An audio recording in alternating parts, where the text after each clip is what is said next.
pemikiran dan konsep estetika Aristoteles.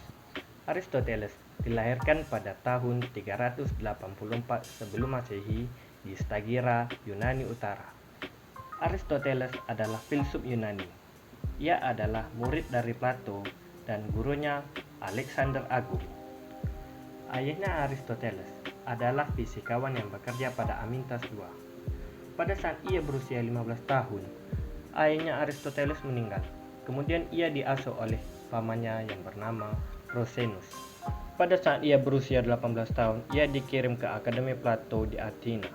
Dalam Poetics, Aristoteles mendiskusikan secara sistematis kriteria formalis dalam menganalisis karya seni, khususnya sastra.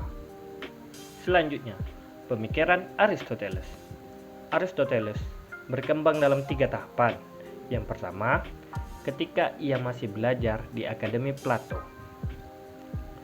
Di waktu itu gagasannya masih sangat dekat pada gagasan gurunya yaitu Plato. Yang kedua, ketika ia mengungsi. Yang ketiga, ketika ia memimpin Lekeon mencakup 6 karya tulisnya yang dianggap sebagai karya tulisnya yang paling penting. Selanjutnya, estetika menurut Aristoteles. Berbeda dengan Plato, Aristoteles berpendapat seni justru memberikan dampak yang baik dengan berbagai ilmu pengetahuan yang dapat diaplikasikan, tidak kalah dengan ilmu eksak. Akan menjelaskan mengenai pemikiran dan konsep estetika abad pertengahan.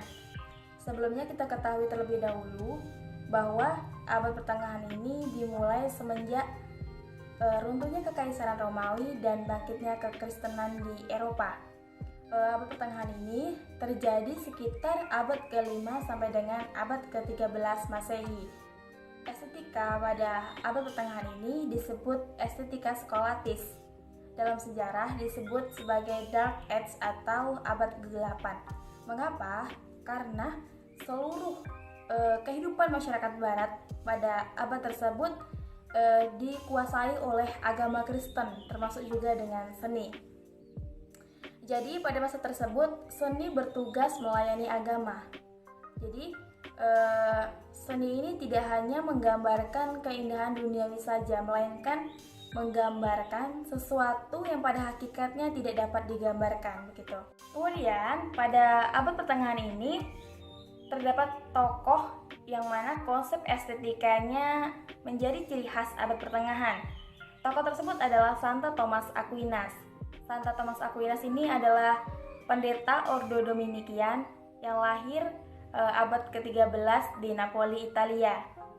Cara pandangnya berpengaruh dari karya-karya Plato, Aristoteles maupun Agustinus. Menurut Santo Thomas Aquinas terdapat 3 ciri-ciri dari estetika. Yang pertama, bersifat metafisik dan rasional. Yang kedua, keindahan adalah aspek dari kebaikan.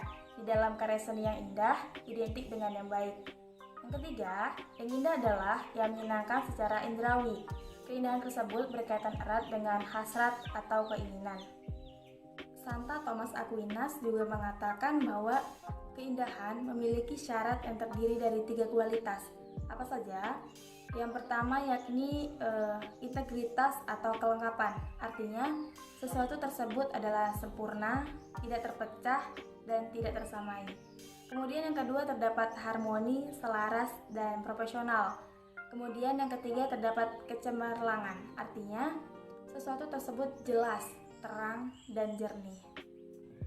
Beberapa hal tersebut membangun konsep estetika Santo Thomas Aquinas yang khas sebagai perkawinan dari filsafat Yunani klasik khususnya Aristoteles maupun Plato dengan teologi kekristenan. Beberapa konsep estetika tersebut adalah sebagai berikut. Yang pertama, estetika adalah cabang atau bagian dari teologi. Yang kedua, keindahan bukanlah nilai independen, melainkan lebih sebagai percikan kebenaran dari kesempurnaan yang ilahi. Kemudian yang ketiga, kata kuncinya adalah mengatasi dunia indrawi, menuju kontemplasi langsung kesempurnaan ilahi. Kemudian yang keempat, keindahan sejati berada di wilayah Tuhan, ditangkap oleh intelek atau intuisi mistik. Sekian, terima kasih.